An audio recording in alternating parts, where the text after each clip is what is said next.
வார்த்தை பேசிட இனி நீ தாண்டி காலம் அது பேசிட என தாரேண்டி மொத்த சர்வம் ஒன்று போக கொஞ்சம் பாரண்டி. அப்படி என்னதான் வேலையோ ராத்திரியோட ராத்திரியே கிளம்பி போனாருமா, காலையில வந்துருவான்னு சொன்னாரு, இன்னும் அழகானும். எல்லாரும் இருந்தாலும் டாக்டரை பார்க்காம இருக்கிறது ஒரு மாதிரியாவே இருக்கு தெரியுமா. அன்பழகியோட கஷ்டம்லாம் எங்க இந்த டாக்டருக்கு புரியுது? புரியவே மாட்டேது இப்பெல்லாம். அன்புமா, என்னாச்சுடா? அண்ணன் வந்து நின்னது கூட தெரியாம யோசனையில இருக்கா? அண்ணன் வா, எப்ப வந்த? என்னடாம்மா எப்ப வந்தன்னு கேக்குற? வாசல்ல வந்தாலே நீ கண்டுபிடிச்சிருப்ப. அதுவும் வாசல்ல பார்த்துதான் நின்னுகிட்டு இருக்க. அண்ணா வந்ததை இந்நேரம் பார்த்துருப்பேன்ல நினைச்சேன். நீ ஏன் கீழே இறங்கி வருவேன்னு பார்த்துட்டு வரலன்னொடனே நான் இப்ப மாடிக்கு வந்திருக்கேன். அண்ணா நீ வாசல் வழியாட்டியா வந்த, ஆனா என் கண் பார்வையில தெரியலையே. கண் பார்வையில தெரியலையா? அப்ப என்ன சிந்தனையில இருக்க நீ? அண்ணா இந்த டாக்டர் காலையில வருவேன்னு சொல்லிட்டு போனார்ல, இன்னும் வரலண்ணா. இன்னும் வரலையா? போன் போட்டு பாத்தியா? போன் போட்டேன், ஆனா போலியே. எது சொல்லுது?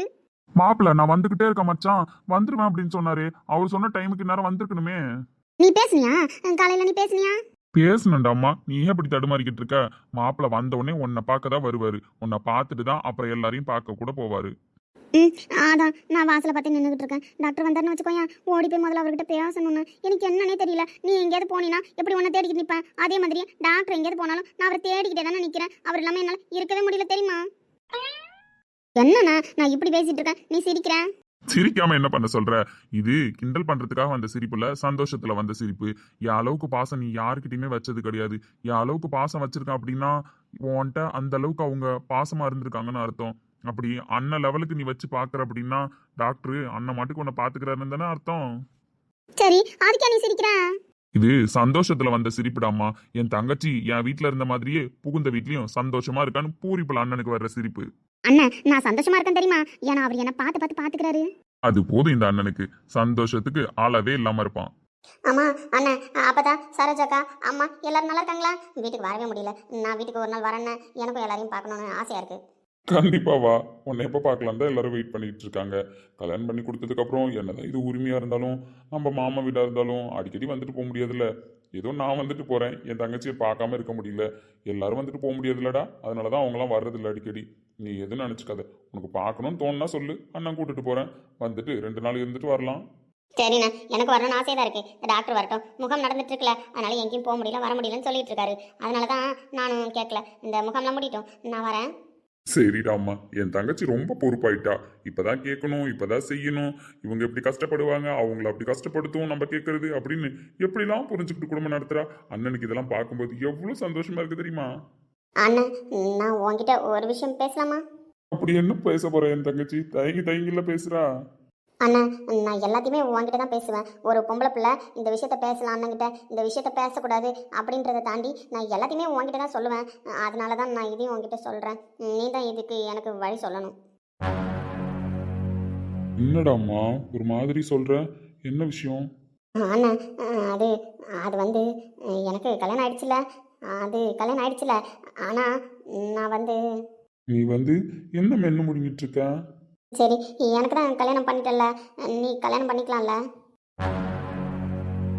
இப்போ அண்ணன் கல்யாணத்தை பத்தி உங்ககிட்ட யார் பேசுனா? இல்லை நானா கேட்குறேன், நீ கல்யாணம் பண்ணிக்கலாம்ல. கல்யாணம் அடுத்தது உங்கள் அண்ணனுக்கு பண்ணணுன்ற மாதிரி பேசிக்கிட்டு இருந்தாங்க, அதான் கேட்குறேன். கல்யாணம்லாம் பண்ணிக்கலாம். இப்போ என் தங்கச்சி என்ன விஷயத்த சொல்ல வந்தாலும் அதை என்கிட்ட ஒழுங்கா மறைக்காம சொல்லணும். என்ன விஷயம்? நீ சொல்லு, ஏன் இன்னும் கல்யாண பேச்சு எடுத்தா வேணாம் வேணான்னு சொல்லிக்கிட்டு இருக்க? என்கிட்ட ஏதோ பேசணும்னு சொன்னியா, என்ன பேசணும்? அன்புமா, நீ சொன்ன அதே விஷயம்தான். அண்ணங்கிட்ட நீ எதுவும் மறைச்சது கிடையாது, நானும் உங்ககிட்ட எதுவும் மறைச்சது கிடையாது. ஏன் மாசம் மாசம் வயிற்று வலினா கூட அம்மா கிட்ட போய் நீ சொன்னது கிடையாது, என்கிட்ட தான் சொல்லுவேன். காலையில் நீ குளிச்சு முடிச்சு வர்ற வரைக்கும் உனக்கு சுடு தண்ணி எடுத்து ஊற்றி வயிற்று வலிக்கு வெந்தயம் கொடுக்கறதுலேருந்து மோர் கொடுக்கறதுலேருந்து ஏன் எல்லாம் வாங்கிட்டு வந்து கொடுக்கறது முதற்கொண்டு அண்ணன் தான். அப்படி தான் உன்னை நான் வளர்த்துருக்கேன், இது வரைக்கும் பார்த்துக்கிட்டு இருக்கேன். இது எல்லாத்தையுமே பார்த்து பார்த்து பண்ணுறான் ஒரு அண்ணன் அப்படின்னா அவன் அண்ணன் ஸ்தானத்தில் நின்று வளர்த்துருக்க மாட்டான். அவன் தங்கச்சியை அவன் அப்பா ஸ்தானத்தில் நின்று வளர்த்துருப்பான்.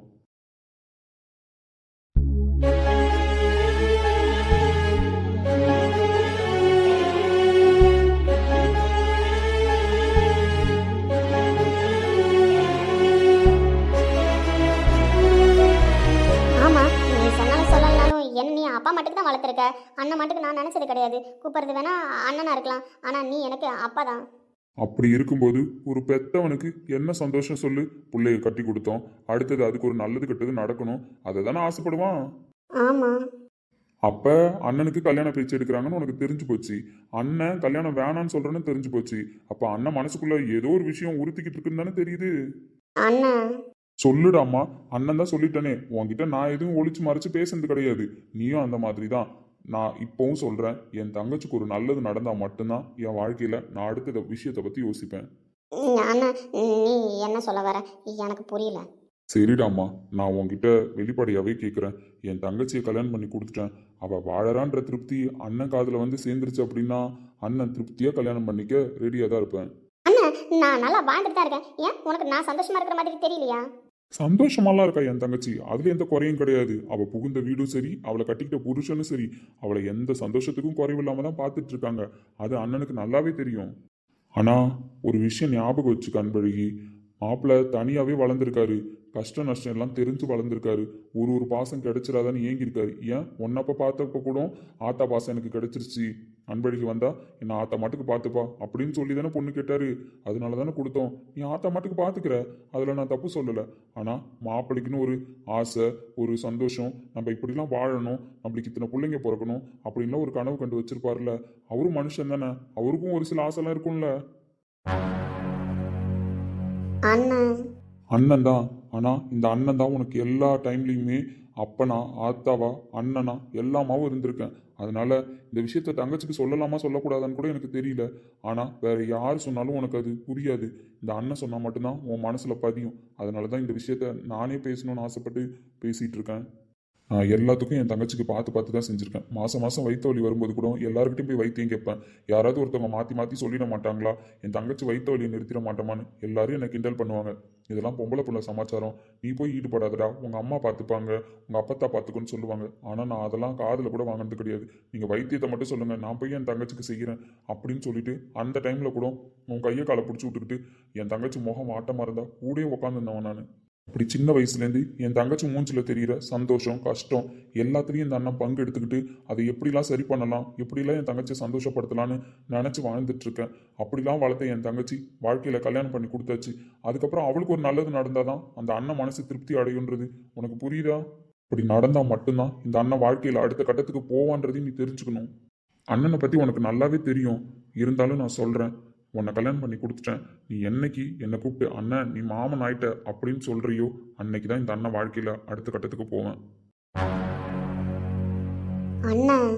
எனக்கு தெரியும், இன்னுமே நீ மாப்பிள்ளைய ஒதுக்கி வச்சு தான் பார்க்குற. அதெல்லாம் அவர் புரிஞ்சுக்கிட்டு தான் வாழ்ந்துட்டு இருக்காரு.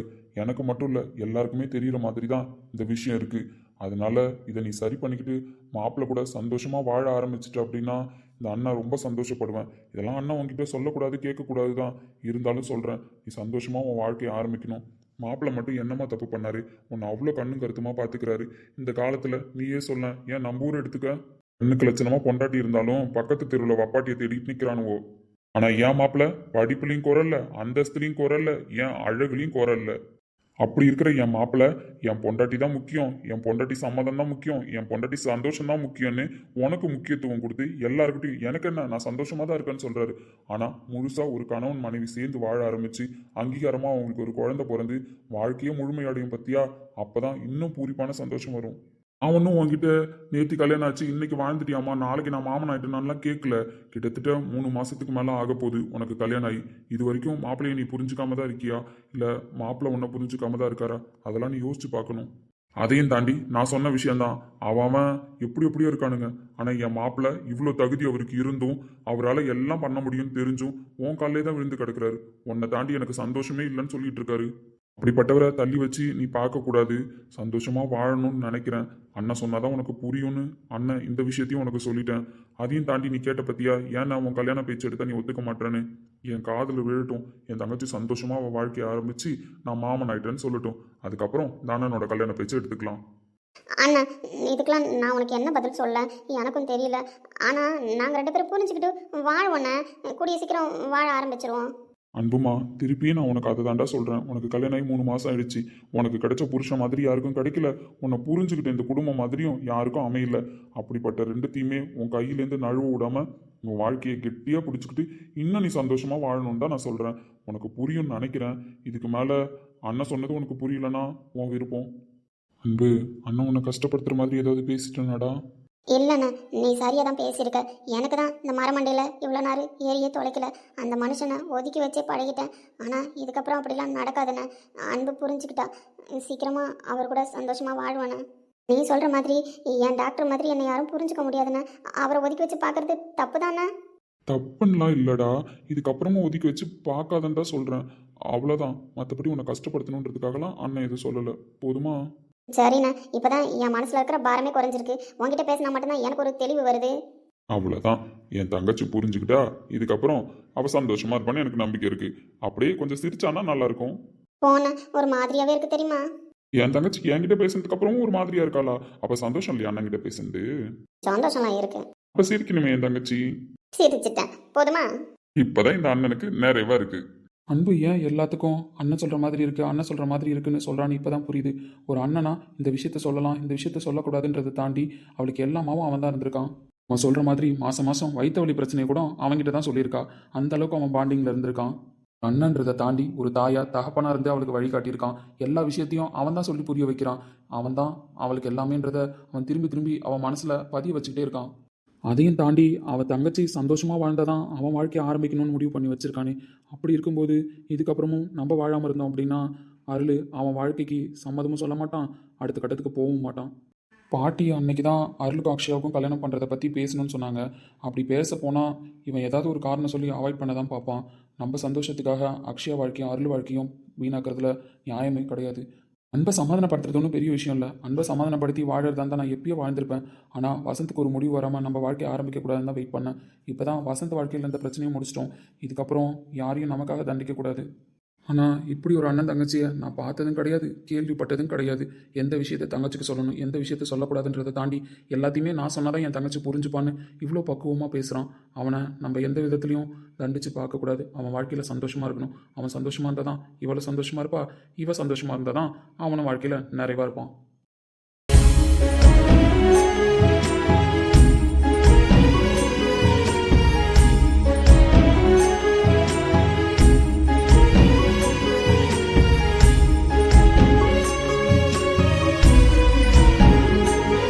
என்ன மச்சான், காலையில அண்ணன் தங்கச்சி என்ன மீட்டிங் போடுறீங்க? அட வாங்க மாப்பிள்ள. மாப்பிள்ளையா? டாக்டர் வந்துட்டாரா? பின்னாடி தான் நிக்கிறாரு, திரும்பி பாரு. நான் பேச மாட்டேன், நான் இப்போ கோவமா இருக்கேன். அன்பு, இவ்வளவு நேரம் மாப்பிள்ள எப்போ வருவாருன்னு கேட்டுட்டு இருந்த. இப்ப என்ன அவர் மேல கோவமா இருக்கங்கிற? அண்ணன் சரோஜக்கா சொல்லியிருக்கு, உனக்கு விவரம் தெரியாது பார்த்துக்க.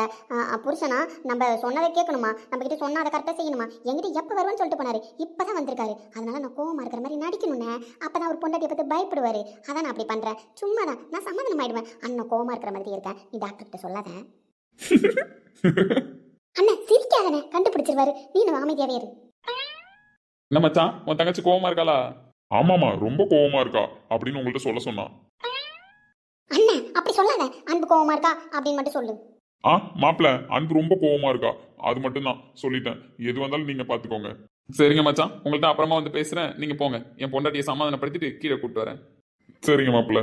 அண்ணா நீ கீழே போய் உட்காந்துரு. நான் இப்போ ஒரு 5 நிமிஷத்துல டாக்டர்கிட்ட கோவப்படுற மாதிரி நடிச்சிட்டு வரேன். உனக்கு பிடிச்ச பால் பணியாரம் செஞ்சு வச்சிருக்கேன், நீ கீழே போயிரு, நான் வந்து எடுத்து தரேன். சாப்பிட்டு தான் போகணும்னா.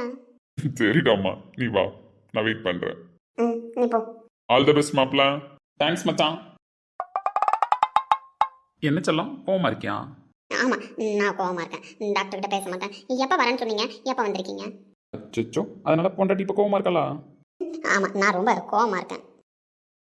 டாக்டரே ஒழுங்கா தள்ளி போங்க சொல்லிட்டேன். கோவமா இருக்கேன் டாக்டரே. இருந்துட்டு போ. ஆனா நான் கோவமா இல்லையே, டாக்டர் காலையிலே வேற மூட்ல இல்ல இருக்கேன். ஊருக்கு போயிட்டு வந்தோடனே பொண்டாட்டிக்கு முத்தம் கொடுத்தா அவ சமாதானம் ஆயிடுவான்னு யாராவது உங்களுக்கு சொன்னாங்களா? அப்படி கத்துக்கிட்டு வந்து உடனே முத்தம் கொடுக்குறீங்களா? அப்படியே நான் இப்ப சமாதானம் ஆயிடணுமா? எவ்வளவு இழுக்கிற பத்தியா, பத்தியா, கோவப்பட கூட தெரியல. அப்படிதான் கோவப்படணும், எனக்கு தெரியும். நீங்க ஏமாத்தாதீங்கன்னா அன்பு இப்ப கோவப்பட்டுட்டு தான் இருக்கா. அந்த டாக்டர் முத்தம் கொடுக்க தான் போறான். வேணாம் டாக்டரே, அவ்வளவுதான். வேணும் அன்பழகி, அப்புறம் அவ்வளவுதான் சொல்லிட்டேன். டாக்டரே யாருக்கு போங்க, நான் வாசலே எவ்வளவு நேரமா பாத்துட்டு இருக்கேன் தெரியுமா, டாக்டர் வருவார்னு. என் அன்பு காத்துட்ருப்பான்னு தெரியும். காத்துக்கிட்டு இருப்பான்றது தெரிஞ்சும் கொஞ்சம் லேட் ஆயிடுச்சு அப்படின்னா டாக்டர் ஏதோ முக்கியமான வேலைக்கு போயிருக்கேன், அந்த வேலை லேட்டாக முடிஞ்சதுனால தான் டாக்டர் லேட்டாக வரேன்னு அன்புமா புரிஞ்சுக்கணும்ல. புரியுது. நான் சும்மா தான் நடித்தேன், கோவம்லாம் இல்லை. எனக்கு தெரியும் என் பொண்டாட்டிக்கு என் மேலே கோவமே பட தெரியாதுன்னு எனக்கு நல்லா தெரியும். அவன் நடிக்கிறான்றதுன்னு தெரிஞ்சு தான் டாக்டர் இவ்வளோ உரிமை எடுத்துக்கிட்டு கிட்ட வந்து முத்தம் கொடுக்குறேன். அப்படியா? அப்போ கண்டுபிடிச்சிட்டிங்களா? கண்டுபிடிச்சிட்டேன். மேடம் சும்மா தான் கோவப்படுறீங்க, எனக்கு கண்டுபிடிச்சிட்டேன். என் உசுரடி நீ உன்னை பிரிஞ்சிருக்கணும்னு ஒரு நாளும் நினைக்க மாட்டேன், ஒரு செகண்டும் நினச்சிருக்க மாட்டேன். அப்படி போகிறேன் அப்படின்னா அந்த இடத்துக்கு உன்னை கூட்டிட்டு போக முடியாதுன்னு அர்த்தம். அதனால தான் கூப்பிட்டு போகிறது கிடையாது. ஆனால் டாக்டர் இனிமேல் ஒரு நாள் 2 நாள்னு வெளியூர் போனால் கூட அன்புவை கூட தான் கூட்டிட்டு போவார். போதுமா?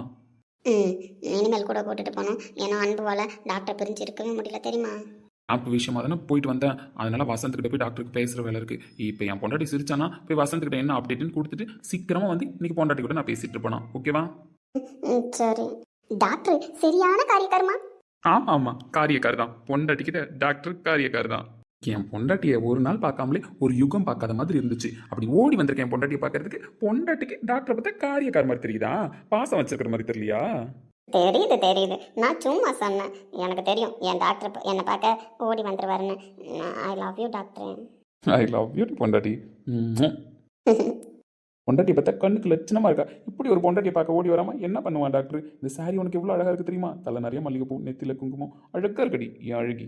ஆமாம் டாக்டரே, பாட்டி சொன்னாங்க வேலைக்கு போயிட்டு வர புருஷன் சாயந்தரம் வந்து பார்க்கும்போது பொண்டாட்டி அழுக்கு முஞ்சா நிற்கக்கூடாதான், நல்ல சேலெல்லாம் கட்டிக்கிட்டு பூ வச்சுக்கிட்டு நெத்தி நிறைய குங்குமம் வச்சுக்கிட்டு இருக்கணுமா. அப்பதான் வேலைக்கு போயிட்டு சோர்ந்து போய் வர புருஷன் கண்ணுக்கு பொண்டாட்டி கண்ணுக்கு நிறையவா தெரியவாளாம். அவளை பார்த்தோன்னே அவன் பட்ட கஷ்டம்லாம் மறந்து போய் பொண்டாட்டி அழகுல அப்படியே மெய் மறந்து போயிடுவாங்களாம். அலை ஊற்று அசைந்தாடும் நாற்று உயிர் மூச்சாகிறீங்காரம் பாடுவார், இந்த ராஜாவின் தோளோடு சேருவார். என்னவென்று சொல்வதம்மா வஞ்சி அவள் பேரழகை, சொல்ல மொழி இல்லையம்மா கொஞ்சி வரும் தேரழகை, அந்தி மஞ்சள் நிறத்தவளை, என் நெஞ்சில் நிலைத்தவளை நான் என்னென்று சொல்வேனோ, அதை எப்படி சொல்வேனோ. அது யூனிஃபார்மோட. சார் கேஸ் விஷயமா வந்தீங்களா இல்லை பர்சனலாக வந்தீங்களா? ஏன் மச்சானை ஃபர்ஸ்ட் பார்க்க வந்தேன், அதுக்கப்புறம் அவன் சொன்ன கேஸ் விஷயமா பார்க்க வந்தேன். சொல்ல போனால் ரெண்டுமே தான். என்னடா காலையில ஏதோ ஸ்டார்ட் பண்ற? இது காலையிலையா உனக்கு? நியர்பை 11:30 ஆக போது. உனக்கு இது காலையில் அப்படி தானே? ஒரு பிஸ்னஸ் மேன் 11:30 எவ்வளோ பீக்கில் போயிட்டு இருக்கிற டைம் ஒதுக்கி என்கிட்ட பேசுகிற அப்படின்னா என்ன இன்னைக்கு ஃப்ரீயா? ஃப்ரீன்னு சொல்ல முடியாது, பட் ஒர்க் கொஞ்சம் ஃபினிஷ் ஆகிடுச்சு. ஏன்னா மார்னிங் நான் 8:30 வந்தேன்னு நினைக்கிறேன் ஆஃபீஸ்க்கு. ஸோ அதுலேருந்து பார்த்து இப்போ கொஞ்சம் ஃப்ரீ. சொல்லப்போனால் டீ பிரேக், ரிலாக்ஸ் அப்படின்னு கூட சொல்லலாம். டீ பிரேக்குன்னு சொல்லிட்டு கம்முன்னு இருக்கேன்.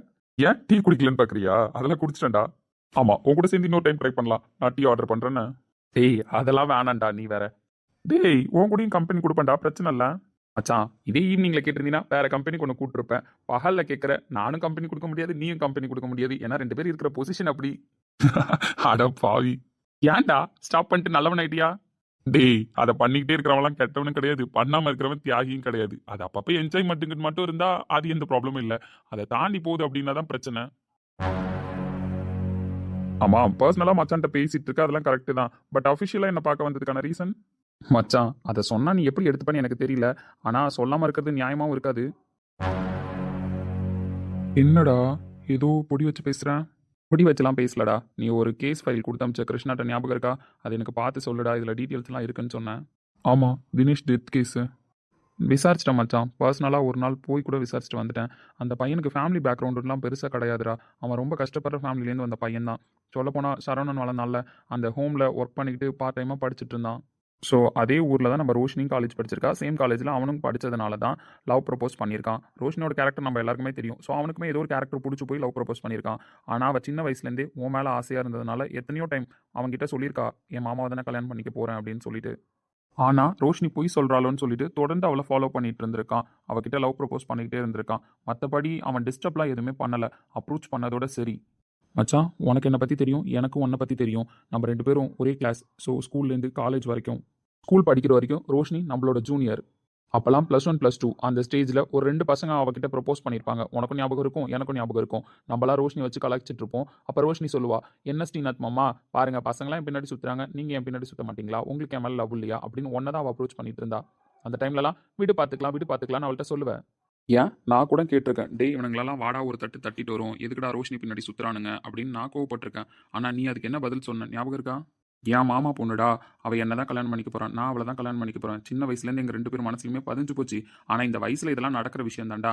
என் மாமா பொண்ணு பின்னாடி இத்தனை பேர் சுத்துறானுங்க அப்படின்னா அது எனக்கு கெத்தாக தான் மச்சான் இருக்கு அப்படின்னு தான் சொன்னேன். ஆமாண்டா, நீ கல்யாணம் பண்ணிக்க போற பொண்ணு இத்தனை பேர் பின்னாடி சுத்துறானுங்கன்னா நம்மளுக்கு மாஸ் தான் இல்லடா அப்படின்னு நம்ம 2 பேரும் பேசி சிரிச்சிட்டு இருப்போம். ஆனால் நம்ம பேசி சிரிச்சு 2 நாள் கூட ஆகாது, அவனுங்களுக்கு ஏதாவது ஒரு பிரச்சனை வந்திருக்கும். கீழே விழுந்துட்டான்னு இருப்பானுங்க, இல்லை யாராவது அடிச்சிருப்பாங்க, இல்லை ஏதாவது ஒரு இன்சிடென்ட் நடந்திருக்கும். அந்த இன்சிடென்ட்லாம் ஏன்டா நடக்குதுன்னு நம்ம 2 பேரும் யோசிச்சிருக்கோம். யோசிச்சு கண்டுபிடிச்சப்ப தான் அதுக்கு பின்னாடி உங்க அத்தை இருந்துட்டு இருந்தாங்க. ஞாபகம் இருக்கா? அவங்க இருக்காங்கன்னு தெரிஞ்சுதான் அப்பப்போ போய் அவங்கள்ட்ட நான் பர்சனலாகவே சொல்லியிருக்கேன், இந்த மாதிரிலாம் பண்ணாதீங்க அத்தை, வயசில் நடக்கிறது தான், நான் கூட தானே இருக்கேன், நான் பார்த்துக்கிறேன் அப்படின்னு அவங்கள்ட்ட நான் நிறைய தடவை சொல்லியிருக்கேன்.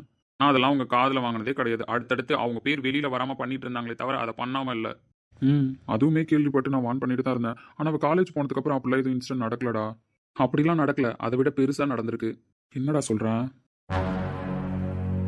ரோஷினி பின்னாடி சுத்தின பசங்களெல்லாம் உங்க அத்தை மிரட்டினது அடிச்சது அவங்களுக்கே தெரியாம பண்ணது போக, தோ தினேஷ் கேஸு ஆக்சிடென்ட் வரைக்கும் வந்தது உங்க அத்தை தான். டே, எனக்கு டவுட்லாம் இருந்துச்சு. ஆனா கொலை பண்ற அளவுக்கு எங்க அத்தை போயிருப்பாங்கன்ற அளவுக்கு எனக்கு டவுட் இல்லடா. அதனால நான் அவங்கள இந்த விஷயத்துல மிங்கிள் பண்ணி பார்க்கல. நீ சொல்றது என்னால நம்ப முடியல. ஆனா அதே சமயம் அவங்க அப்பெல்லாம் பண்ண விஷயத்த வச்சு நம்பாம இருக்கவும் முடியல. கரெக்ட் தான் மச்சான். எனக்குமே ஃபர்ஸ்ட் டவுட் வரல. நான் கேஸை வேற ஆங்கிளில் தான் விசாரிக்க ஆரம்பித்தேன். பட் சரவணன் சொன்னான், இந்த மாதிரி தினேஷ் வீட்டுக்கு போய் ஒரு வாட்டி விசாரிச்சு பாரு, அந்த கேஸில் டீட்டெயில்ஸ் கிடைக்கவும் சான்சஸ் இருக்குது. ஏன்னா எங்கள் சைட்லேருந்து நாங்கள் விசாரிச்சிட்டோம், அவங்க கரெக்டாக டீட்டெயில் சொல்கிற மாதிரி எங்களுக்கு தெரியல, அவங்க பயப்படுறாங்க வெளியில் உண்மையை சொல்கிறதுக்கு, அதனால நீ போய் பேசி பாருடா அப்படின்னு சரவணன் எனக்கு அவங்க வீட்டு அட்ரஸ் கொடுத்தான். ஆமாம், நானுமே விசாரிக்கிற மாதிரி போனேன். என்கிட்டயும் அவங்க எதுவுமே பேசல, பயந்தாங்க. அதனால தான் சரவணன் தங்கியிருந்தால அந்த ஹோம் மூலயமா அவங்க வீட்டுக்கு ஹெல்ப் கிடைக்கிற மாதிரியும், அவனுக்கு ஒரு தங்கச்சி இருக்கா, அவளை படிக்க வைக்கிறது, அந்த வீட்டுக்கு ஒரு பையனாக இருந்து அவன் என்ன பண்ணுவானோ அதெல்லாம் பண்ண சொல்லி சரவணன் ஹோமில் இருந்த அவன் அந்த அம்மா கிட்ட நான் சொல்லி எல்லாமே பண்ணிட்டு வந்தேன். இது வரைக்கும் நீ அந்த ஃபேமிலிக்காக எல்லாமே பண்ணிட்டு தான் இருக்க, கரெக்டு தான், அது அவங்களுக்கு போய் சேர்ந்துக்கிட்டு தான் இருக்கு, அதுவும் எனக்கு தெரியும். ஆனால் அவங்க பர்சனலாக வாயை திறந்து பேசினா மட்டும்தான் இதுக்கான ஆன்சர் கிடைக்கணும்னு சரவணன் சொன்னான். அவன் சொன்ன கோணத்தில் தான் நானும் விசாரிக்க போனேன். போலீஸாக போல, ஏதோ ஒரு தனிப்பட்ட மனுஷனாக போனேன். என்னடா சொன்னாங்க? அடிக்கடி அவங்க வீட்டுக்கு ஒரு ஃபோன் கால் வருது. அதாவது யாராவது இந்த கேஸை பற்றி விசாரிக்க போகும்போதெல்லாம், என்ன கேஸை பற்றி விசாரிக்க வந்தாங்களா, உண்மையை சொல்லிட்டீங்களா, அடுத்தது உங்கள் பொண்ணையும் இழக்க போறீங்களா, உங்கள் குடும்பம் வீணா போய் நடுத்தருவில் நிற்கிறத பார்க்க போறீங்களா அப்படின்ற மாதிரிலாம் மிரட்டிட்டு இருந்திருக்காங்க. இது வரைக்கும் தினேஷ் வீட்டை மானிட்டர் பண்ணிட்டு தான் இருக்காங்க. தினேஷ் கேஸ் விஷயமா யாராவது விசாரிக்கிறோமான்னு தெரிஞ்சு வச்சுட்டு தான் இருக்காங்க. அப்படிதான் நான் நார்மலாக அவங்க வீட்டுக்கு போயிட்டு என்ன பண்ணுறீங்க ஏது பண்ணுறீங்க அப்படின்னு சொல்லிட்டு விசாரிச்சுட்டு இருந்தேன். ஏன்னா அவங்க வீட்டுக்கு முன்னாடி அவங்க அப்பா ஒரு பொட்டி கடை வச்சிருக்காரு, தெரியும்ல? ஆமாம். ஆனால் நார்மலாக பேசுகிற வரைக்கும் நல்லா தான் பேசினாங்க. உங்கள் பையன் தினேஷ் அப்படின்னு நான் ஸ்டார்ட் பண்ணோன்னே அவங்க நான் பேசுகிறத ஸ்கிப் பண்ண ஆரம்பிச்சிட்டாங்க. சரி ஓகே, இவங்க இதை பற்றி சொல்ல மாட்டாங்க போல், நம்ம நார்மலாக கேட்டாலும் இவங்க பேச மாட்டாங்க போலன்னு நான் போய் ஒதுங்கி நின்றுட்டேன். நான் போன வேகத்தில் அவங்களுக்கு ஒரு ஃபோன் கால். பட் நான் அங்கேருந்து கிளம்பல, ஒதுங்கி நின்று வேடிக்கை பார்த்துக்கிட்டு தான் இருந்தேன். அந்த ஃபோனை அவங்க பேசி முடிச்சதுக்கப்புறம் அவங்க ஃபேஸில் அப்படி ஒரு நடுக்கம், அப்படி ஒரு மரண பயத்தை நான் பார்த்தேன். அந்த ஃபோனை அவங்க கட் பண்ண உடனே நோட் பண்ணேன், சுற்றி முற்றி யாராவது இருக்காங்களா, ஏன்னா சுற்றி இருக்கிற யாரோ ஒருத்தவங்க பார்த்துட்டு தான் இந்த அளவுக்கு பண்ணுறாங்க அப்படின்ட்டு. அங்கே ஒருத்தன் சந்தேகப்படுற மாதிரி நின்றுட்டு இருந்தான். அவனை பிடிச்சி விசாரிச்சும் என் கண்ட்ரோலில் தான் வச்சுருக்கேன். ஏய், அந்த ஃபேமிலி என்கிட்ட உண்மையை சொல்லலடா. ஆனால் அந்த ஃபேமிலியை மிரட்டுறதுக்கு, அந்த ஃபேமிலியை கண்காணிக்கிறதுக்குன்னு ஒருத்தனை போட்டு வச்சுருந்தாங்கல்ல, அவன் மாட்டிட்டான். அவன்கிட்டேருந்து எல்லா உண்மையும் வாங்கிட்டேன். அவன் சொன்ன விஷயத்தை கேட்டு தான் நான் கன்ஃபார்மும் பண்ணியிருக்கேன். என்னடா சொன்னான்? எல்லாத்துக்கும் காரணம் உங்கள் அத்தை தான். தினேஷ் லவ் பண்ணுறான், பின்னாடி சுற்றுறான்ற விஷயம் தெரிஞ்சு உங்கள் அத்தை போய் மிரட்டியிருக்காங்க. ஏன் அவங்க குடும்பத்துக்கே டேரெக்டாக போய் மிரட்டியிருக்காங்க. ஆனால் அதுக்கெலாம் அவன் பயப்படல. ஓ இந்த அளவுக்கு நீங்கள் பண்ணுறீங்களா, உங்கள் பொண்ணை நான் லவ் பண்ணியே தீர்வேன்னு உங்கள் அத்தைக்கிட்ட சவால் விட்டுருக்கான். சவால் விட்டதை தாங்க முடியாமல் எனக்கே நீ சவால் விட்டுறியான்னு ஒரு கட்டம் மேலே போய் ஆக்சிடென்ட் மூலயமா அவனை மர்டர் பண்ணிட்டாங்க. தெளிவாக நான் விசாரிச்சிட்டேன். சாட்சி சொல்கிறதுக்கு அவனும் ரெடியாக தான் இருக்கான். ஏன்னா ஆக்சிடென்ட் பண்ணதே அவன் தான். இப்போ என்ன பண்ணலாம் நீ தான் சொல்லணும்.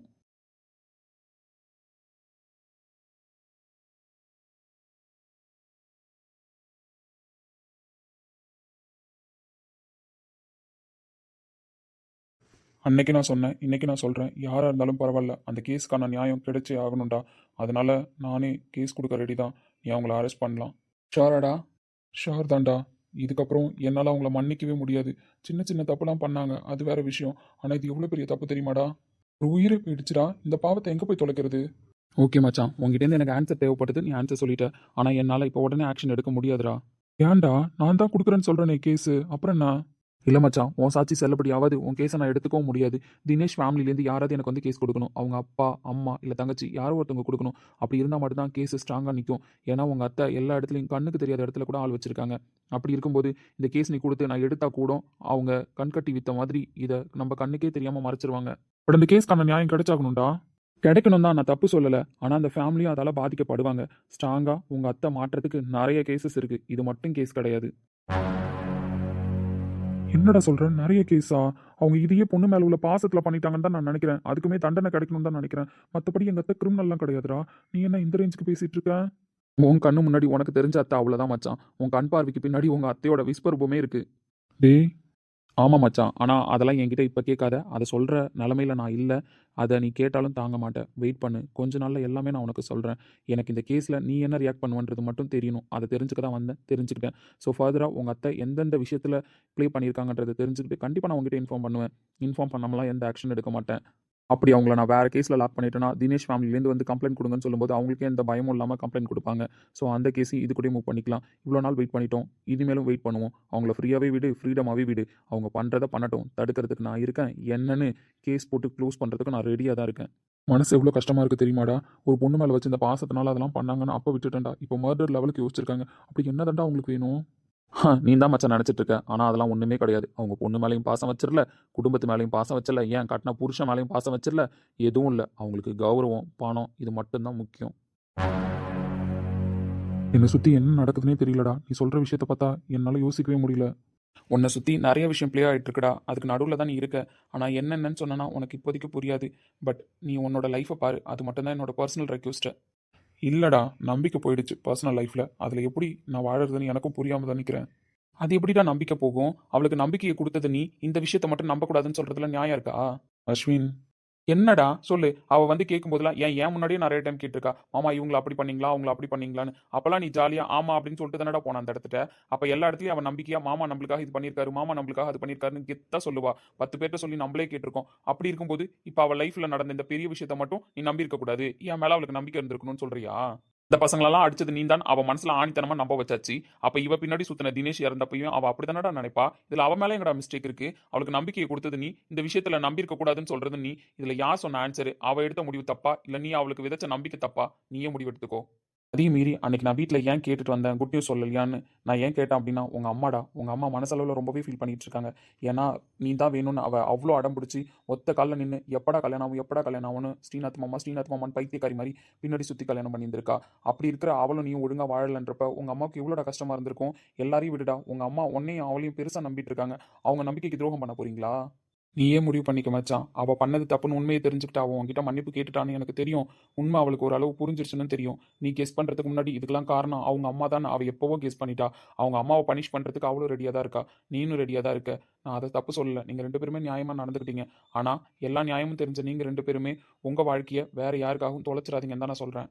இது அட்வைஸ் கிடையாது மச்சான், ரெக்வஸ்ட்டு. அப்படி ஒரு பொண்ணு உனக்கு கிடைக்கவே மாட்டா. பைத்தியக்காரி மாதிரி பிறந்த நாள்லேருந்து ஸ்ரீநாத்ன்ற பேரை தவிர வேற எந்த பேரையும் சொன்னதில்லை. இவ நடுவில் கோவப்பட்டு உன்னை பிரிஞ்சிருந்தது கூட உன் மேலே வச்சிருந்த அதிகப்படியான காதல் தானே தவிர உன் மேலே இருந்த கோவமோ வெறுப்போ கிடையாது. உயிர் போயிடுச்சுன்னு தெரியும் போது நீ எப்படி வருத்தப்படுறியோ அவளை அப்படி தானடா வருத்தப்பட்டிருப்பா. நம்ம சம்மந்தப்பட்டிருக்கோம், நம்மளுக்காக இந்த உயிர் போயிடுச்சோன்னு அவள் எவ்வளோ மனசளவில் ஃபீல் பண்ணியிருப்பா. அப்படி இருக்கும்போது அவள் எப்படா உன்னை அக்செப்ட் பண்ணியிருந்திருப்பா? டேய், கோவம் இருக்கிற இடத்துல தான் குணம் இருக்குன்னு சொல்லுவாங்க. உன் மேலே அவள் வச்சிருந்த காதல் எந்த அளவுக்கு இருந்துச்சோ அதே அளவுக்கு வெறுப்பும் ஈக்குவலாக தான் வச்சிருக்கா. ஏன்னா அவள் காதலும் பெருசு, வெறுப்பும் பெருசு. ஈக்குவலாக தான் 2மே நின்றுருக்கு. அதில் தான் அவன் நடுவில் மாட்டிட்டு தவிச்சிருந்திருக்கா. உண்மை தெரிஞ்சோடனே யோசிக்கல, உங்ககிட்ட வந்து மன்னிப்பு கேட்டால. அப்படிப்பட்டவளை நீ ஏன்டா மன்னிக்க தயங்குற? நம்பிக்கை போயிடுச்சுன்னா அதுக்கப்புறம் எந்த விஷயத்துலையும் நம்பிக்கை வராது. நீ எப்படா முடிவு பண்ணலாம்? ஃபர்ஸ்ட் அவகிட்ட ஓப்பனாக பேசு. நீ பண்ண தப்புடா, அப்போவே இதெல்லாம் நான் பண்ணல, உங்கள் அம்மா பண்ணுறாங்கன்னு சொல்லியிருந்தீங்கன்னா அவள் நம்பியிருப்பாளா? அந்த இடத்துல ஸ்ரீநாத் மாமா இப்படி பண்ணியிருப்பாருன்னு நம்பியிருப்பாளா? அப்போல்லாம் நீ அவளுக்கு நம்பிக்கை கொடுத்துட்டு இப்போ வந்து இப்படி பேசினா அவளே தப்பு பண்ணிட்டா அப்படின்னு நீ அவன் மேலே மட்டும் பழிய போட முடியுமா? யோசிச்சு பாரு மச்சான். இதுக்கப்புறம் டிசிஷன் உன் கையில் தான். ஆனால் அவளை தண்டிக்காத, அவ்வளோதான்.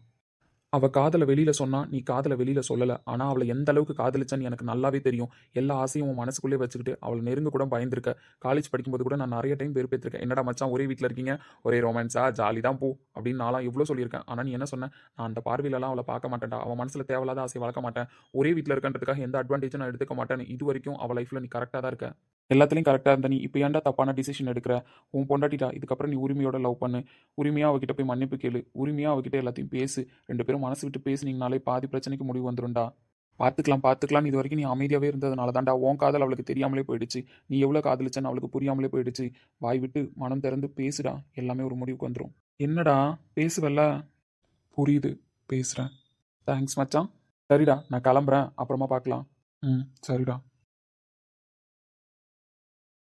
காதல் தந்தவழி தேரும் காதலினாலே கண்ணீரோடு முத்தங்கள் கலந்ததினாலே காயம் படும் வேலை நான் ஒரு வாட்டி கரெக்ஷன் பார்த்துட்டு சென்ட் பண்ணுமா? ரோஷினி, சொல்லுங்க மாமா, கரெக்ஷன் ஏதாவது பார்க்கணுமா? நான் உன்கிட்ட பேசணும். பேசணுமா? என்ன பேசணும்? ஆஃபீஸ் விஷயமா ஏதாவது டவுட் கேட்கணுமா மாமா? இல்லை, வேற? பர்சனலாக உன்கிட்ட பேசணும். படும் வேலை காதல் மறந்தாகும் காதல் வடி மீது உயிரும் புதிதாகும். நம்ம முடிவை கொஞ்சம் சேஞ்ச் பண்ணலாமா? எந்த முடிவு மாமா? அதுவும் பக்கத்துலலாம் வந்து உட்காந்து பேசுறீங்க. அதான் நம்ம லைஃப்பில் ஒரு முடிவு எடுத்திருக்கோமே, அந்த முடிவை சேஞ்ச் பண்ணலாமான்னு கேட்டேன். சேஞ்ச் பண்ணலாமாவா? ஏன்? இல்லை, 2 பேரும் பேசினா இதுக்கான சொல்யூஷன் கிடச்சிரும்னு நினைக்கிறேன். ஸோ அதனால் 2 பேரும் பேசலாம். இது எப்படி மாமா பேச முடியும்? நான் பேசலான்னு வந்தப்போ ஃபுல்லாக என்கிட்ட பேசாத, இதை பற்றி நான் பேச விரும்பல, முடிஞ்சு போன விஷயம், நீ புரிஞ்சுக்கல, நம்பிக்கை இல்லை அப்படின்னு என்னை எவ்வளோ கஷ்டப்படுத்திட்டீங்க மாமா. இதுக்கப்புறம் உங்கள்கிட்ட என்ன பேச சொல்கிறீங்க? இதுக்கப்புறம் என்ன புரிஞ்சிரும்னு நீங்கள் நம்புறீங்க? நீ பண்ணதும் தப்பு தானே. கல்யாணம் ஆகி 8 மாசமா எனக்கு பனிஷ்மெண்ட் கொடுத்து தானே வச்சிருந்த. ஆமாம் மாமா, தப்பு தான். அந்த தப்பு ஏன் வந்துச்சு? நீங்கள் கொடுத்த நம்பிக்கையால் தானே அந்த தப்பு நடந்துச்சு. நீங்கள் தான் பண்ணியிருப்பீங்கன்னு நான் நம்பினேன். அப்படி இருக்கும்போது நான் பண்ணலடின்னு நீங்கள் சொல்ல வேண்டியதானே? எல்லா டைமும் நான் கேட்டப்போ எப்படி அமைதியாக இருந்தீங்களோ அதே மாதிரியே அந்த டைம் நான் கேட்டப்போ நீங்கள் அமைதியாக தான் இருந்தீங்க. அப்போது எல்லா டைமும் மௌனம் சமாதானம் எடுத்துக்கிட்ட மாதிரி அந்த டைமும் நான் எடுத்துக்கிட்டேன். நீங்கள் தான் பண்ணீங்கன்னு. இதில் ஏன் மேலே என்ன மாமா தப்பு? தப்பு தான், எல்லா டைமும் அமைதியாக இருந்தது தப்பு தான். கடைசியாக நீ கேட்கும்போது இவ்வளோ பெரிய விஷயம் நடந்திருக்குன்னு தெரிஞ்சதுக்கு அப்புறமும் அமைதியாக இருந்தது தப்பு தான். அந்த கேஸை பற்றி விசாரிக்க ஆரம்பித்தோன்னே எனக்கு தெரிஞ்சிருச்சு. உங்ககிட்ட நான் பேச ட்ரை பண்ணியிருந்துருக்கணும். நீங்கள் தான் பேச ட்ரை பண்ண மாட்டீங்களே. ஏன்னா நான் யாரோ ஒருத்தி தானே. என்கிட்ட ஏன் நீங்கள் பேசி புரிய வைக்க போகிறீங்க? போனால் போட்டுன்னு தானே விட்டு வச்சுருந்தீங்க. அப்படிலாம் இல்லை ரோஷினி. இல்லை மாமா, நான் ஒத்துக்க மாட்டேன். சின்ன வயசுலேருந்து நான் தான் மாமா உங்கள் பின்னாடி சுற்றி வந்துட்டுருக்கேன். உங்களை நெருங்க ட்ரை பண்ணியிருந்திருக்கேன். ஆனால் நீங்கள் ஒரு தடவை கூட உங்கள் மனசில் இருந்த காதலை வெளிப்படுத்துனதும் கிடையாது, என் கிட்ட வர ட்ரை பண்ணதும் கிடையாது. அதுக்குன்னு கிட்ட வந்து எல்லா உரிமையும் எடுத்துக்கிட்டால் மட்டும் காதல்னு நான் சொல்லலை. அதையும் எதிரி ஒரு சில எதிர்பார்ப்புலாம் இருக்குல்ல மாமா, அந்த இடத்துல ஃபுல்லாக நீ அமைதியாக தானே இருந்திருக்கீங்க. நான் அமைதியாக இருந்ததுனால தான் இவ்வளோ பிரச்சனை. இதுக்கப்புறம் அமைதியாக இல்லை, 2 பேரும் டிஸ்கஸ் பண்ணலாம். எதுவாக இருந்தாலும் லைஃப்பில் பேசி முடிவெடுக்கலான்னு சொல்கிறேன். இப்போ கூட மாமா உங்கள் மனசு மாறிடுச்சுன்னு உங்களை அப்படியே கட்டி பிடிக்கணும்னு தான் தோணுது. ஆனால் நான் பண்ண மாட்டேன் மாமா, உங்களுக்கு புரியாது. உங்கள் மனசில் இருந்த காதலை வெளிக்கொண்டு வரணுன்னு தான் அப்பவும் நான் நினச்சேன். ஆனால் அதுக்குள்ளே கல்யாணம் ஆகிடுச்சு. ஸோ அதுக்கப்புறமும் உங்கள் மனசில் இருந்த காதலும் எனக்கு தெரியல, உங்கள் பாசம் எனக்கு புரியாமலே போயிடுச்சு. நீங்கள் என்னை துரத்தி வந்து லவ் பண்ணணும் மாமா. எனக்கு நீ வேணும் ரோஷினின்னு சொல்லணும் மாமா. நான் பண்ண அழும்பலாம் நீங்கள் என்கிட்ட பண்ணணும். அது வரைக்கும் நான் இப்படி தான் மாமா இருப்பேன். என்னடி இவ்வளோ பேசிகிட்டு இருக்கான்ல, பதில் சொல்ல மாட்டேன். சொன்ன மாதிரியே தான் அன்னைக்கு சரவணன் வந்து சொன்னோன்னே உனக்கு என் மேலே லவ் வந்துருச்சான்னு கேட்டிங்களா, அதே மாதிரி தான் இன்னைக்கு அஸ்வின் அண்ணன் சொன்னோன்னே உங்களுக்கு என் மேலே லவ் வந்துருச்சா? இதை நான் எப்படி மாமா நம்ப முடியும்? இப்போ என்ன பண்ணணுங்கிறேன்? இது எப்படி நான் சொல்ல முடியும்? நீங்கள் யோசிங்க. உங்களுக்கு இப்போ அஸ்வின் அண்ணன் பேசுனதுனால என் மேலே பரிதாபத்தில் தான் இந்த பாசம் கூட வந்திருக்கு. இது ஒன்றும் காதல் கிடையாது. உங்களுக்கு என் மேலே காதல் இல்லை, காதல் இல்லை, காதல் இல்லை. ஏய், அப்படி மட்டும் சொல்லாத. உன்னை நான் லவ் பண்ணலன்னு உனக்கு தெரியுமா? லவ் பண்ணுறீங்கன்னு மட்டும் எனக்கு எப்படி தெரியும்? அப்படி நான் எந்த விஷயமும் பார்த்தது இல்லையே. இப்போ என்னதான் சொல்ல வர? நீங்கள் சொல்கிறீங்களோ இல்லையோ, காலையிலே கால் பண்ணி வக்கீல்கிட்ட நான் சொல்லிட்டேன், இந்த மாதிரி மியூச்சுவலாக டைவர்ஸ் ரெடி பண்ணுங்க அப்படின்னு. அதனால என் முடிவில் நான் இப்போ ஸ்ட்ராங் ஆகிட்டேன். நீங்களும் அப்படியே ஸ்ட்ராங்காக இருந்து இந்த முடிவை தெளிவாக எடுத்துட்டு போய் மேட்ரிமோனியில் ப்ரொஃபைல் அப்டேட் பண்ணுங்க. நல்ல பொண்ணாக கிடைக்கும், கல்யாணம் பண்ணிக்கிட்டு குழந்தை பெற்றுக்கிட்டு சந்தோஷமா இருங்க. நானும் போய் மேட்ரிமோனியில் ப்ரொஃபைல் சர்ச் பண்ணி பார்க்குறேன், எனக்கும் நல்ல மாப்பிள்ளை கிடைக்கிறாரான்னு. அப்பா அவ்வளோதான். அவ்வளோதான். அப்புறம் ஏன் நான் கிட்ட வந்தோடனே எப்பயும் போல தோ என்ன டச் பண்ணி பேசிட்டு இருக்கேன்? அது நீங்கள் பக்கத்தில் வந்து உட்காந்தோன்னே ஆட்டோமேட்டிக்காக எப்பயும் உங்கள்கிட்ட பேசுகிற மாதிரி கை போயிடுச்சு. மற்றபடிலாம் இதுக்கு ஒன்றும் அர்த்தம் கிடையாது. நீங்கள் ஒன்றும் கற்பனை பண்ணிட்டு இருக்காதீங்க. எனக்கும் உங்கள் மேலே இருந்த காதல்லாம் இப்போ வந்து காணாமல் போயிடுச்சு. அதனால் காதலும் கிடையாது, ஒரு கன்றாவையும் கிடையாது. நீங்கள் கேட்ட மாதிரி டைவர்ஸ் தான். இவர் வாழ்க்கையில் சிரிப்புன்னு பேப்பரில் எழுதி வச்சா கூட சிரிக்க மாட்டாருன்னு நினைக்கிறேன். முதல்ல இந்த மூஞ்சில் சிரிப்பை வர வைக்கணும், அதுக்கப்புறம் தான் காதல் வரும். இப்படிலாம் பேசினா காதலும் வராது, ரொமான்ஸும் வராது, சிரிப்பும் வராது. பாரு நல்லா உங்களை காதலை விட்றேன் இருங்க. அன்றைக்கி தான் நீங்கள் சொன்னீங்களே அடுத்து வர்ற மாப்பிள்ளையாச்சும் நல்லா பார்த்து சூஸ் பண்ணுன்னு. நீங்கள் சொன்ன அட்வைஸை மட்டும் நான் மைண்ட்குள்ளே என்ன வச்சுருக்கேன். அதனால் நல்ல மாப்பிள்ளையை பார்த்து சூஸ் பண்ணுறேன். வேணும்னா உங்களுக்கு அனுப்புகிறேன், நீங்கள் அது நல்ல மாப்பிள்ளையா இல்லையான்னு சர்ச் பண்ணி சொல்லுங்கன்னு. ஏன்னா அப்புறம் தேவையில்லாமல் என் வாழ்க்கை திருப்பி வீணாக போயிட்டா நீங்கள் தான் ஃபீல் பண்ணுவீங்க. அதனால் உங்களுக்கு நான் ப்ரொஃபைல் சென்ட் பண்ணுறேன். நானா ஓவராக பேசிகிட்டு இருக்கேன்? நான் எந்த ஓவராகவும் பேசிக்கிட்டு இல்லை, நான் நார்மலாக தான் பேசிகிட்டு இருக்கேன். நான் போயிட்டு வரேன். அவ்வளோ சீக்கிரம் ரோஷினி உங்களை விட்டு கொடுத்துட்டு போயிடுவேன்னா என்ன? நேற்று நைட்டு வந்து பேசினப்பவே இவ்வளோ டைலாக் பேசுவீங்கன்னு எதிர்பார்த்தேன். அப்போல்லாம் நல்லா திமிரா பேசிட்டு இப்போ அஸ்வின் அண்ணன் வந்து பேசினோன்னே சார் யோசிக்க ஆரம்பிச்சிட்டாங்களா? யார் பேசி யோசிக்கக்கூடாது, தானாக யோசிக்கணும். இந்த ரோஷினியை நெருங்கி வரணும், அது வரைக்கும் விட மாட்டோமாம்மா. ஐடியா கொடுத்ததே அஸ்வின் அண்ணனும் உங்கள் தம்பியும் தான். இது தெரிஞ்சால் 2 பேரும் க்ளோஸ் ஆகிடுவாங்க. அதனால் நம்ம அப்படியே ப்ளே பண்ணுவோம். இன்னும் நீங்கள் இந்த கை எடுக்கல தெரியுதா? ஆமா ஆமா, நான் கையை வச்சதுல தான் இப்ப சார் அப்படியே ரொம்ப மயங்கிட்டு போறாரு. வேற வேலை இல்ல பாருங்க இவரை தொட்டு பேசணும்னு. எப்பயும் போல நான் சின்ன வயசுல இருந்து அப்படித்தானே பேசுறேன், அப்படிதான் பேசிக்கிட்டு இருக்கேன். ஏன் நான் கையை வச்சதுல மட்டும் இப்ப உங்களுக்கு அப்படியே காதல் வந்துருச்சா? திமிரு திமிரு, வேற ஒன்றும் கிடையாது. கூடவே பிறந்தது அப்படிதான் இருக்கும். சுற்றி என்னை தூரத்தும் துயரமடி, என்னை நெற்றி பொட்டு கடியில் வைத்துக் கொள்ளடி. நெற்றி பொட்டு உதிர்ந்தால் வெயில் அடிக்கும், உன்னை நெஞ்சுக்குள்ளே மறைப்பார்